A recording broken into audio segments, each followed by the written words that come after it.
Babysitting seems simple, just watching kids for a few hours.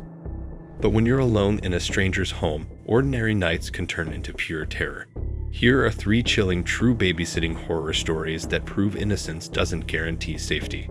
The stranger watching through the window, a babysitter's nightmare. The first story involves a teenage girl named Emily, who took a babysitting job in a quiet suburban neighborhood. The parents were out for a party, leaving Emily to watch over 2 young children in the family's 2-story house. At first, the night seemed normal. The kids played, dinner was served, and the television was on low volume. As the evening progressed, Emily noticed something strange. Every now and then, she caught glimpses of a shadowy figure standing outside the large living room window. At first, she thought it might be a tree branch moving or a trick of the light. But as the night deepened, the figure's presence became unmistakable.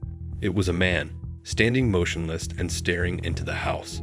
When Emily tried to approach the window, the figure vanished. She immediately locked all doors and windows and called the parents, who told her to call the police if she felt unsafe.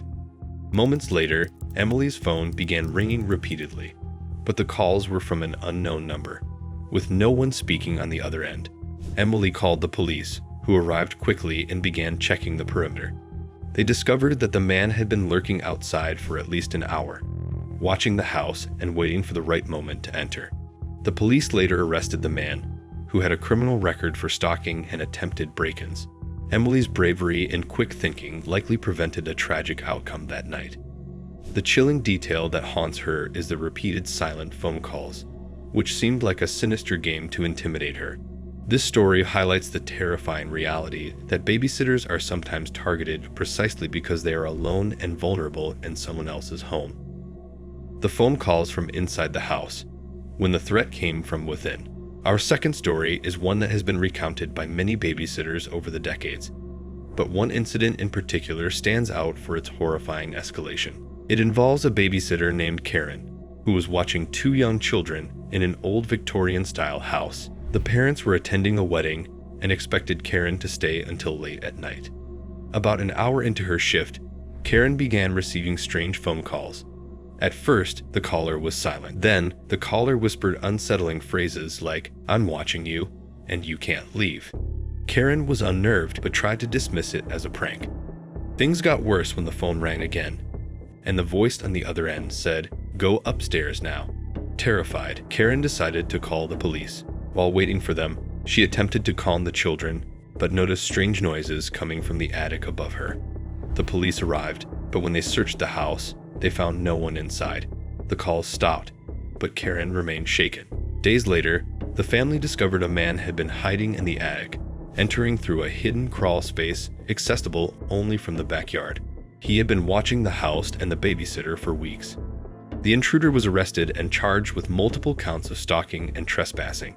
This incident brought to light the dangers babysitters face, especially when houses have concealed access points and the babysitter is isolated from immediate help. The psychological trauma Karen suffered was profound. The feeling of being watched and the knowledge that a stranger was literally above her while she cared for children made the experience unforgettable, and a cautionary tale for babysitters everywhere. The night the children disappeared, a babysitter's worst fear. Our final story is by far the most harrowing. It's the true account of a babysitter named Michelle, who had been hired to watch 3 children at a remote countryside home. The parents were attending a late-night event in town and trusted Michelle implicitly. Everything began normally, but around midnight, Michelle noticed the children were unusually quiet. When she went to check on them, their bedrooms were empty. Panic set in immediately. Michelle searched the entire house and called the parents, but no one answered. Frantically, Michelle called 911. Police arrived and launched a massive search. It turned out the children had vanished without a trace. Neighbors reported seeing a suspicious vehicle parked near the house earlier that evening. No one had seen the actual abduction. After several days of intense investigation, the children were found unharmed, hidden in an abandoned barn several miles away. They were discovered by a passing farmer who called the authorities. It was revealed that a man had broken into the house through a back door left unlocked and abducted the children, intending to hold them for ransom. Michelle was devastated but relieved the children were safe. The ordeal left her with deep emotional scars, and the case prompted local authorities to increase security recommendations for families and babysitters alike. It was a chilling reminder that even in the safest seeming environments, danger can lurk, and babysitters must remain vigilant at all times. What these stories teach us about babysitting safety. Each of these stories reveals how babysitting can quickly shift from a routine responsibility to a fight for survival. The vulnerability of being alone in someone else's home, often with children who rely entirely on you, creates an unsettling dynamic. Intruders, stalkers, and other threats target babysitters, knowing they have less backup and fewer means of escape. What stands out in all these accounts is the importance of preparation, awareness, and communication. Babysitters should always have a charged phone, know emergency numbers, and be aware of exits and possible hiding spots in the home.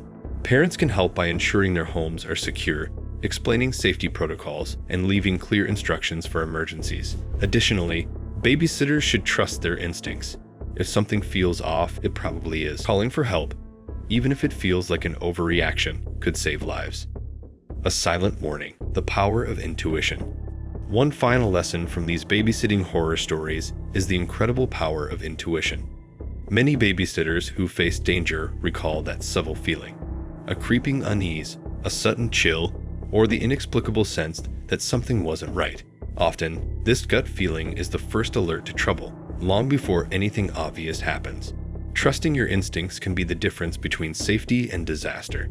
If something feels off, don't ignore it. Take action immediately. Whether that means calling the parents, leaving the house, or contacting emergency services, your intuition is a vital early warning system you should never underestimate. Babysitting horror stories may seem like the stuff of movies or urban legends, but these 3 true stories remind us that real-life terror can unfold in the most unexpected places.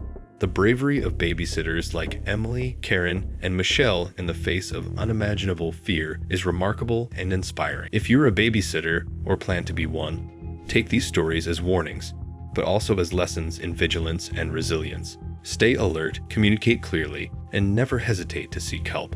And if you're a parent, make sure your babysitter is equipped and prepared to handle emergencies, because sometimes the worst nightmares are real. If you found these stories chilling and want to hear more true horror encounters from everyday jobs or ordinary places, just let me know. There's a whole world of unsettling experiences out there waiting to be explored.